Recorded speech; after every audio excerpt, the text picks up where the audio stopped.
ശാന്താകാരം ഭുജഗശയനം പത്മനാഭം സുരേശം വിശ്വാധാരം ഗഗനദൃശം മേഘവർണം ശുഭാംഗം ലക്ഷ്മീകാന്തം കമലനയനം യോഗിധ്യാനഗമ്യം വന്ദേ വിഷ്ണും ഭവൈരം സർവലോകൈകനാഥം. ഓം നമോ ഭഗവതേ വാസുദേവായ. നമോ ഭഗവതേ വാസുദേവായ. ഓം ശ്രീകൃഷ്ണായ പരബ്രഹ്മണേ നമഃ. എല്ലാ സജ്ജനങ്ങൾക്കും ഗുരുവായൂരപ്പന്റെ നാമത്തിൽ സാഷ്ടാംഗ പ്രണാമം.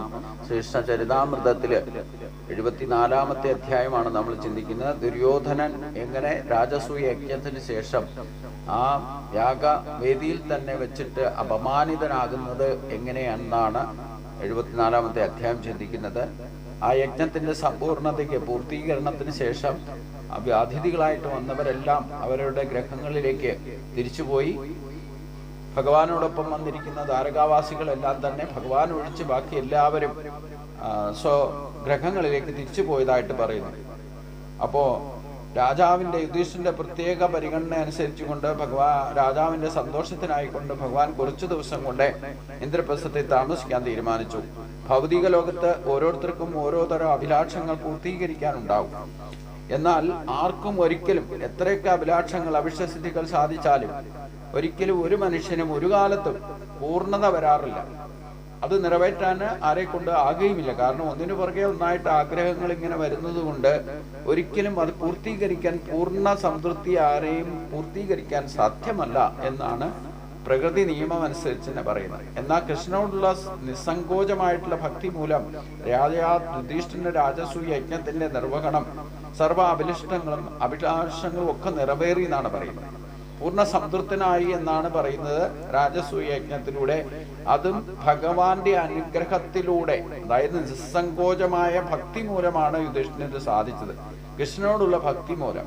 അപ്പൊ ഈശ്വരന്റെ സാന്നിധ്യത്തിൽ മാത്രമേ അഭിഷ്ടസിദ്ധികൾ സാധിക്കൂ. ഇഷ്ടഭോഗങ്ങൾ എന്തായാലും അത് യജ്ഞഭാവനയോടെ കാമധേനുവിനെ പോലെ ഭഗവാൻ നൽകും. അനന്യ ചിന്തയന്തോ മാമേ ജനാ പരിഭാസതേ ദേശാം നിത്യാഭിയുക്താരം യോഗക്ഷേമം മഹാമ്യം എന്ന് പറഞ്ഞിട്ടുണ്ട്. അപ്പം അനന്യഭക്തരായിട്ടുള്ളവർക്ക് ഭഗവാൻ അവരുടെ ഇഷ്ടങ്ങളൊക്കെ സാധിപ്പിച്ചു കൊടുക്കും.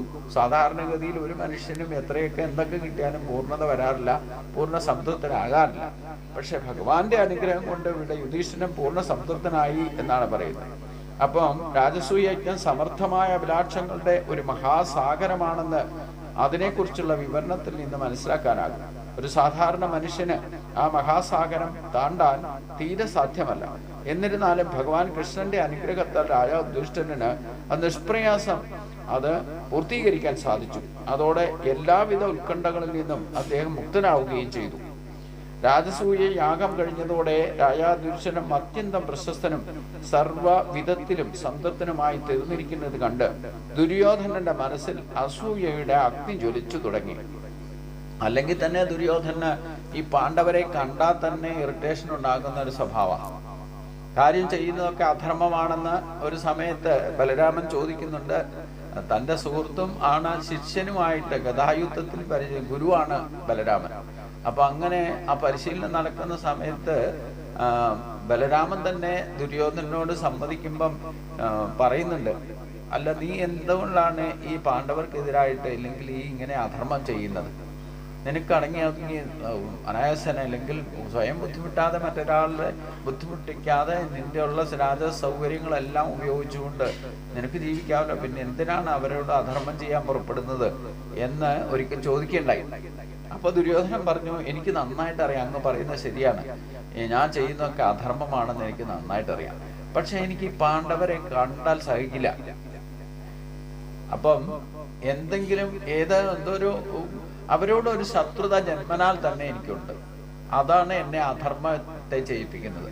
അതാണ് ഭഗവാൻ തന്നെ ഗീതയിൽ പറയുന്നുണ്ടല്ലോ, ആരുടെ നിർബന്ധത്താൽ പിടിച്ചു വലിച്ചവരെ പോലെ എന്തൊക്കെ ജ്ഞാനിയായിരുന്നാലും ബ്രഹ്മജ്ഞാനിയായിരുന്ന ജന്മവാസനകളൊന്നും പൂർണ്ണമായിട്ട് മനുഷ്യ സഹജമായിട്ടുള്ള സ്വഭാവം പൂർണ്ണമായിട്ട് ശുദ്ധീകരിക്കപ്പെടുകയില്ല.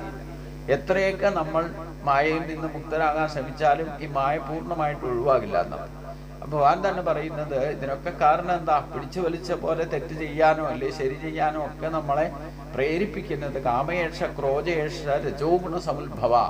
മനുഷ്യന്റെ ജന്മസിദ്ധമായിരിക്കുന്ന സ്വഭാവം, ആഗ്രഹങ്ങളും പിന്നെ ക്രോധം, പിന്നെ അതുപോലെ തന്നെ അതിനൊക്കെ പ്രേരിപ്പിക്കുന്ന എന്താ? രജോ ഗുണം.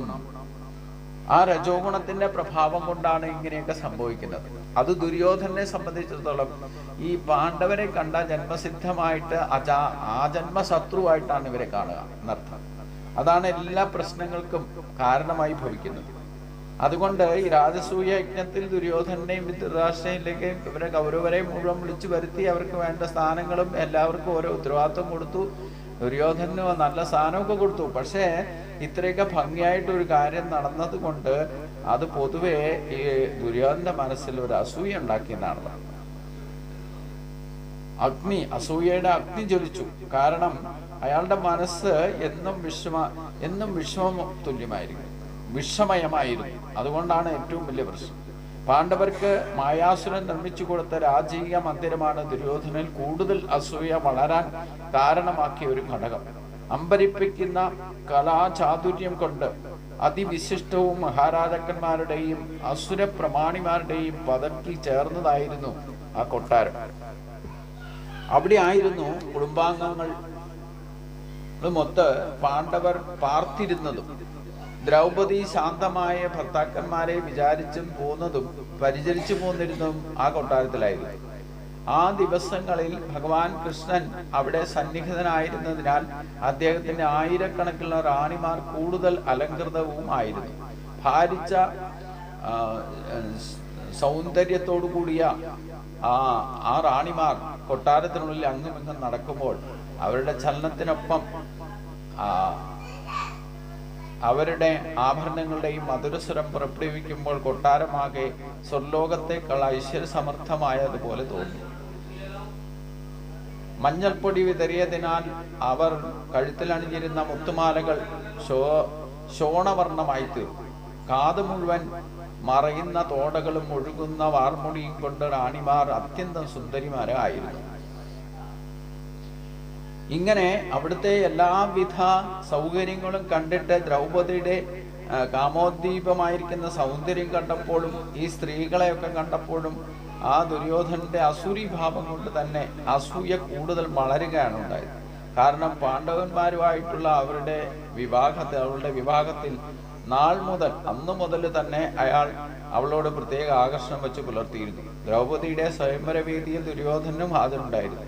മറ്റു രാജാക്കന്മാരുടെ ഒപ്പം ദ്രൗപദിയുടെ സൗന്ദര്യം അയാളെയും വശീകരിച്ചിരുന്നു. പക്ഷേ അവളെ നേടുന്ന കാര്യത്തിൽ അയാൾ പരാജയപ്പെട്ടു പോയി. ഒരു നാൾ മയൻ നിർമ്മിച്ചു കൊടുത്ത കൊട്ടാരത്തിൽ യുധിഷ്ഠിരൻ സ്വർണസിംഹാസനത്തിൽ ഇരിക്കുമ്പോൾ 4 സഹോദരന്മാരും മറ്റ് ബന്ധുക്കളും സർവോപരി പരമപുരുഷനായിരിക്കുന്ന കൃഷ്ണനും ഒപ്പം ഉണ്ടായിരുന്നു. അപ്പോൾ യുധിഷ്ഠിരന്റെ ഭൗതിക ഐശ്വര്യങ്ങൾ ബ്രഹ്മദേവൻ്റെതിനേക്കാൾ ഒട്ടും കുറവായിരുന്നില്ല. ഇങ്ങനെ സുഹൃത്തുക്കളുടെ മധ്യത്തിൽ സിംഹാസനത്തിൽ നിന്ന് ഗായകരുടെ സ്തുതി രൂപത്തിലുള്ള പ്രാർത്ഥനകൾ കേൾക്കുന്ന അവസരത്തിൽ ദുര്യോധനൻ അനുജരുമൊത്ത് അവിടെ എത്തി. ദുര്യോധനന്റെ ശിരസിൽ കിരീടവും കയ്യിൽ വാളും ഉണ്ടായിരുന്നു. അപ്പോൾ അസൂയയും കോപവും നിറഞ്ഞ ഒരു മനോഭാവത്തിലായിരുന്നു അയാൾ. അതിനാൽ എന്തോ നിസ്സാരമായ പ്രകോപനത്തിന്റെ പേരിൽ ദ്വാരപാലകന്മാരെ അയാൾ നിശ്ചിതമായിട്ട് ശകാരിച്ചു. അങ്ങനെ കടുത്ത കോപത്തിലായിരുന്നു അയാൾ. കൊട്ടാരത്തിനുള്ളിൽ വെച്ച് സ്ഥലജല ഭ്രമം ഉള്ളിടത്ത് ഇല്ലാത്തിടവും തിരിച്ചറിയാൻ കഴിയാത്ത അവസ്ഥ പിടിപെട്ടതായിരുന്നു ഈർഷ്യയ്ക്ക് കാരണം എന്ന് പിന്നീട് മനസ്സിലായി.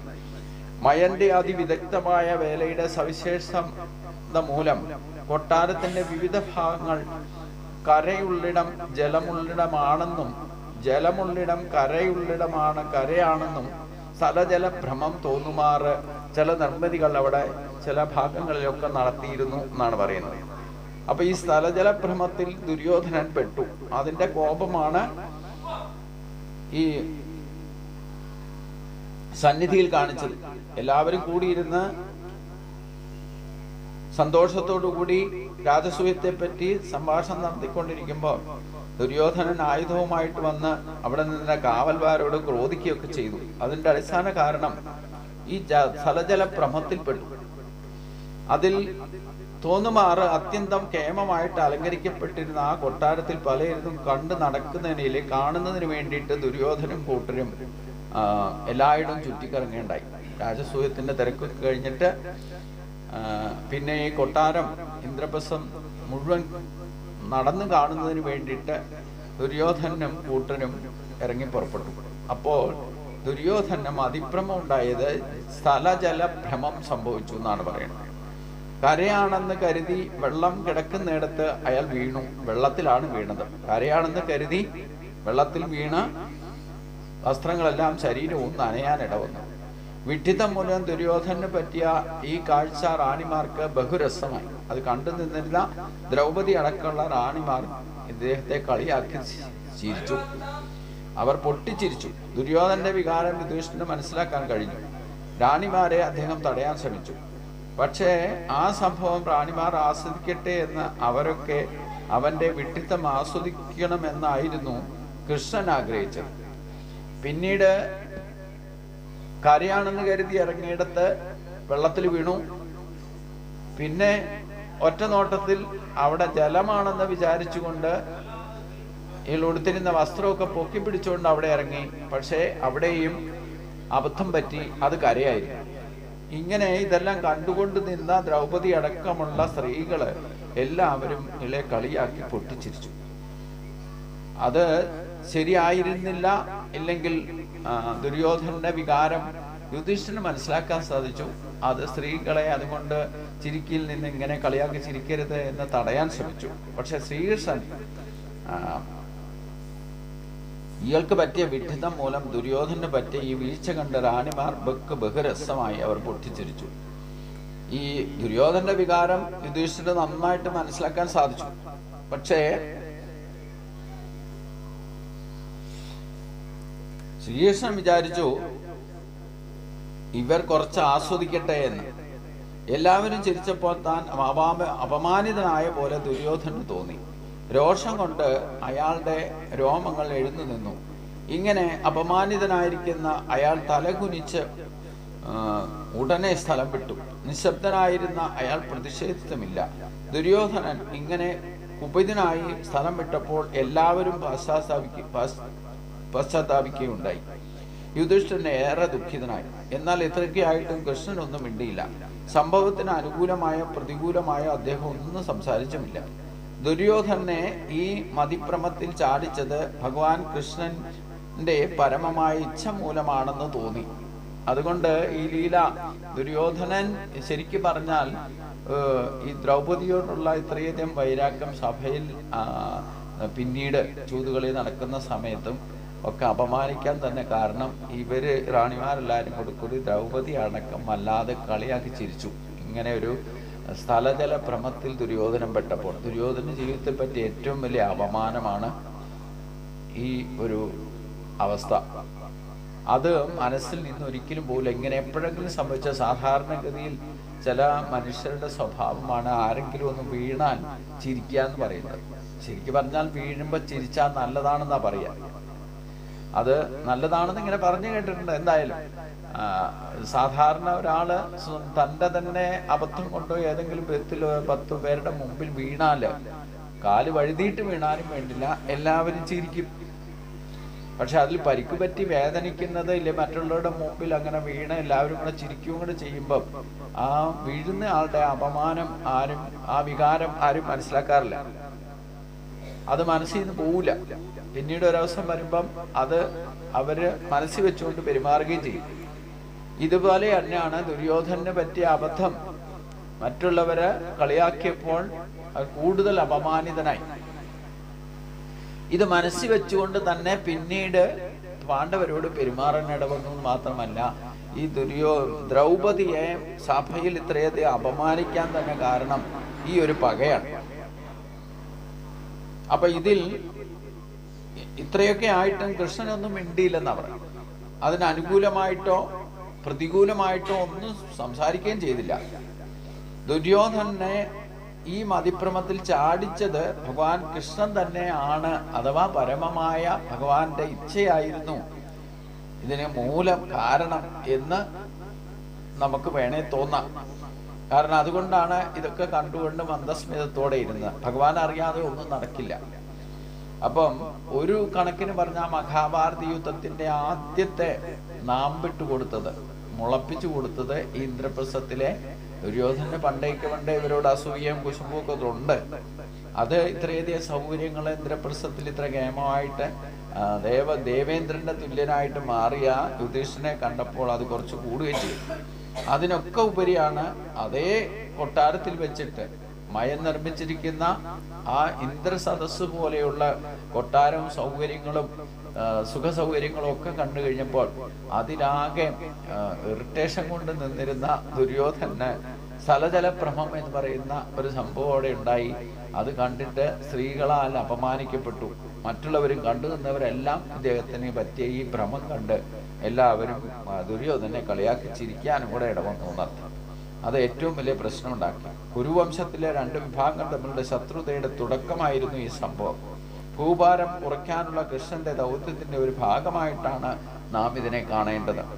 രാജസൂയ യജ്ഞത്തിന്റെ പര്യവസാനത്തിൽ ദുര്യോധനൻ മാത്രം തൃപ്തിപ്പെടാതിരുന്നത് എന്തെന്ന് പരീക്ഷിത്ത് മഹാരാജാവ് ശുഗമഹർഷിയോട് ചോദിച്ചതിന്റെ ഉത്തരം നമുക്ക് ഇതിൽ നിന്ന് മനസ്സിലാക്കാം. അതിനുത്തരം ശുഗദേവ മഹർഷി ഇപ്രകാരം വിശദമാക്കുകയും ചെയ്തു. ഈ സ്ഥലതല ഭ്രമത്തിലൂടെ മറ്റുള്ളവരാൽ അപമാനിക്കപ്പെട്ട ദുര്യോധനന്റെ വിചാരങ്ങളാണ് പിന്നീട് ഒരു മഹാഭാരത യുദ്ധത്തിലേക്ക്, കുരുക്ഷേത്ര യുദ്ധത്തിലേക്ക് ഇവരെയൊക്കെ നയിച്ചത് എന്നാണ് സൂചിപ്പിക്കുന്നത്. അങ്ങനെ ദുര്യോധനന്റെ അപമാനിക്കപ്പെട്ടത് എങ്ങനെ എന്ന് പറയുന്ന ഈ അധ്യായം ഇപ്രകാരം സമർപ്പിക്കുന്നു. 74-ാമത്തെ അധ്യായമാണ് ഇത്. ഇതിന്റെ അടുത്ത ഭാഗം നമുക്ക് അടുത്ത ദിവസം ചിന്തിക്കാം. എല്ലാവർക്കും നമസ്കാരം.